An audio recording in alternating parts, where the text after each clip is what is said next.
to come out and say, we don't believe what the textbooks say.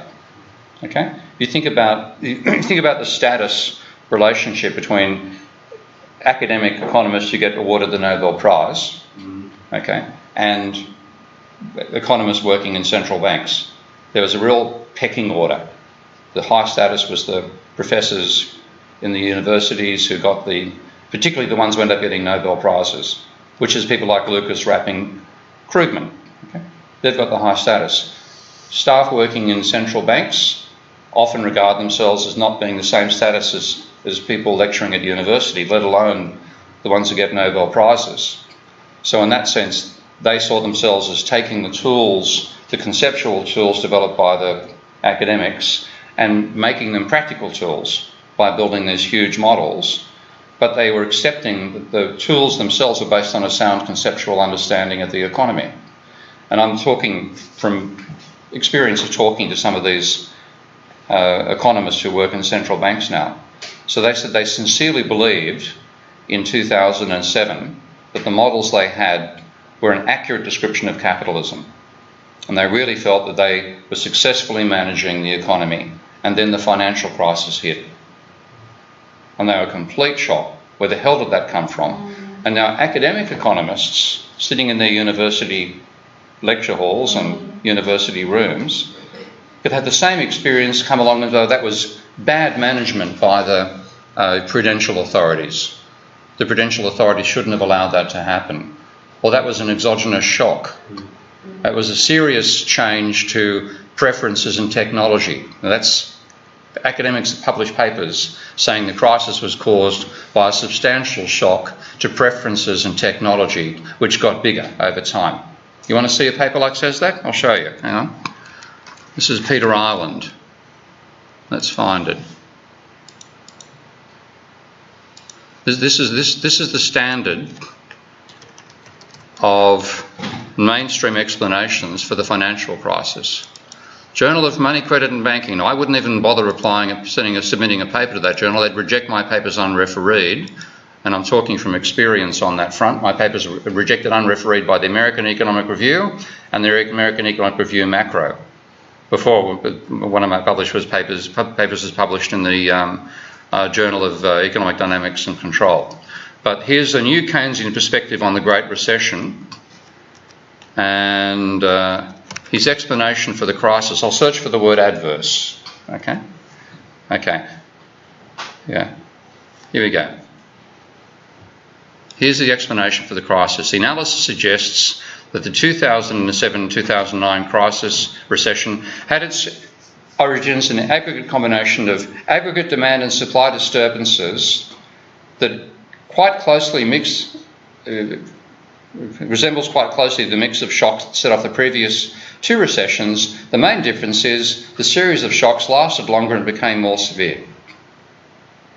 Well, that's really helpful. Okay. So academic economists are willing to state something like that, and in his conclusion, I'll just keep on searching for the word adverse. I'll find a few more. Here we go. Okay, here we go. Panel A of Table 3 indicates that adverse preference and technology shocks. Now, what the hell does that mean? Well, if you've done any work and if you build a dynamic stochastic general equilibrium model, you'll know that it has two fundamental components: the preferences of households and the technology of firms. And given that combination together, you can map out a bliss point in the future to which the economy is anchored and to which it will converge over time, which happens to be mathematically unstable. So the only way to get there is to be on the stable path. There's the actual description of that future bliss point mathematically as a saddle. So if you imagine you've got a saddle which extends to infinite direction in space, then in one curve it's unstable, it's the top of a hill. In the other curve it's stable, it's the bottom of a valley. Now, if you're going to throw a ball bearing, and I'm not joking because I have a friend who's written the code that does this, that solves these equations. If you're going to throw a ball bearing so that it lands on the saddle and stays there, you've got to land it on that stable arch of the saddle. If you throw it too far, it falls off the other side. Throw it this side, it falls back towards you. So the way these models are estimated is to actually literally in terms of the mathematical code written by a programmer who lives in the north of Sydney in Australia, near a town called Newcastle. And he's just he's a programmer. Okay, he doesn't believe this stuff, but he wrote the code that does the analysis. It effectively takes an arbitrary point on the phase space of employment, inflation phase space, effectively, and fires a ball bearing. And if it rolls back, he hasn't fired it far enough. And if it doesn't turn up at all, he knows that it's gone too far. Or if it falls off the other side, rather. So only when it doesn't come back does he know he's found the equilibrium path. That's the description of the dynamics. And what is going on, there's this saddle in the future, and the location of the saddle is given by the technology and the preference maps of firms and households. Then if there's some change to preferences, so people's tastes alter, or there's some change to technology, so the way in which goods and services are made alters, the location of the saddle changes. So if the saddle shifts in the future, the location of the stable path also shifts. Okay? So their explanation of a business cycle is there's some exogenous shock that changes preferences or technology, and therefore where people were in terms of current consumption and investment, so the labour-leisure trade-off, consumption versus investment trade-off, and so on, that point is no longer the equilibrium point. Okay? So there's now a new equilibrium point, and the economy jumps to the new equilibrium point, and that change in location is the business cycle. And you go from, at all times, called a real business cycle model, the economy is in equilibrium. Okay? Because you're looking at a long-run definition of equilibrium now. So if you're in equilibrium, when you're on the long-run path, it will take you to the future bliss point. That's the technology behind their models. So the only explanation they have for a crisis is a really big movement in the saddle. What's wrong about it then? Pardon? What is wrong then about this one? Because it makes so much sense. What's wrong about it? Where do I start? The whole vision that we can understand the future. We know the future. Okay? What they call rational expectations, they'll actually describe as forward-looking expectations in their technical papers. And by forward-looking, they mean we take current data, and using that current data, we predict where the economy is going to be in the future, and on average, we're correct. Okay? Yeah. That's not rational, that's prophetic. And what is then not? The real world is we don't know the future. It's uncertain. We have no idea. And what we do then is we extrapolate forward the present. And we do it in a world in which money is essential. Money plays a crucial role. Now, they've built a world where that doesn't matter. So, because we live in the real world, okay, when they try to understand what goes wrong in the real world, the only explanation they've got is a change in preferences or technology. And what is your explanation? Financial crisis, which I'm about to show you. Okay. But if you the reaction of academic economists is that we can simply say there are adverse preference and technology shocks, and that's enough of an explanation. You try saying that to a politician. Okay? Now, central bankers find themselves being confronted by politicians all the time because they have to deal with the finance minister or the treasurer. Okay? And what I think happened with central banks is, in good faith, they built these elaborate models based on the conceptual frameworks of real business cycle models, and then along came people like, I've forgotten his name now, Wallace, I think, and they built the DSGE models, which use the same foundations of real business cycle models, but they assume there's frictions. So the frictions slow down how fast you return to equilibrium after a crisis. And then when the crisis occurs, they said, well, the exogenous shock actually came from the finance sector. And the reason we didn't see this shock coming is we didn't have a finance sector in our models. So now we have to add in the finance sector into our models, and we add the finance sector in as a source of frictions that slow down how fast we converge to equilibrium again. That's the type of world they're working in. Now, what I want to argue is completely the opposite. the finance sector is an essential part of the economy. If you don't have the finance sector in your macro model, you're not modelling capitalism, firstly. Secondly, it's not just a friction that slows down convergence to equilibrium. It's like a banana skin that accelerates how fast things change, and it causes both booms and slumps.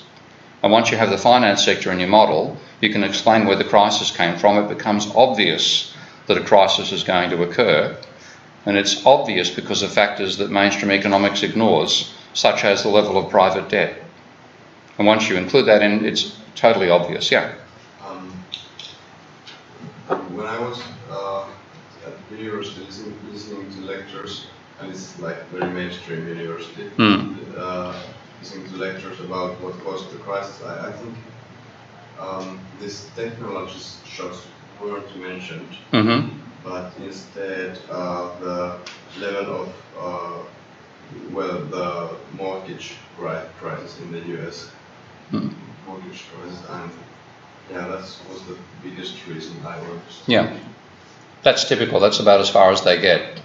And they, But why didn't they say in the lecture something about this, if this is the mainstream interpretation? And I think that they are really mainstream in my university. Pardon there? I think they are, the professors in my university, very mainstream researchers, but they didn't mention this kind of explanations. Well, they did mention... They didn't mention the technology and preference shocks, but the levels of private household debt in America. Yeah, but they still see that as... They don't have an explanation that actually looks at the aggregate level of that debt. The best they can do is the sort of thing I'm showing you with Krugman here, where he says it's the level of debt. It's the distribution of debt that matters. And this is Krugman on this front. So he's highly mainstream, of course. And he says that the whole idea of an economy being balance sheet constrained, saying this is Richard Koo. He's critiquing Richard Koo now, who's a specialist on the Japanese economy. And he says Koo's vision makes no sense because where there are debtors, there have to also be creditors. So there have to be some people who can respond to lower real interest rates, even in a balance sheet recession. And he then argues as well, the aggregate level of debt makes no difference. Okay? Because one person's asset is another person's liability, therefore the level of debt doesn't matter, just the distribution of debt. And that's still the mentality they've got. So I've been arguing for 30 years that the level of debt does matter. Okay? It's essential. The aggregate level of debt matters. And they refuse to listen, and they ignore the level of private debt. So what have they ignored? This.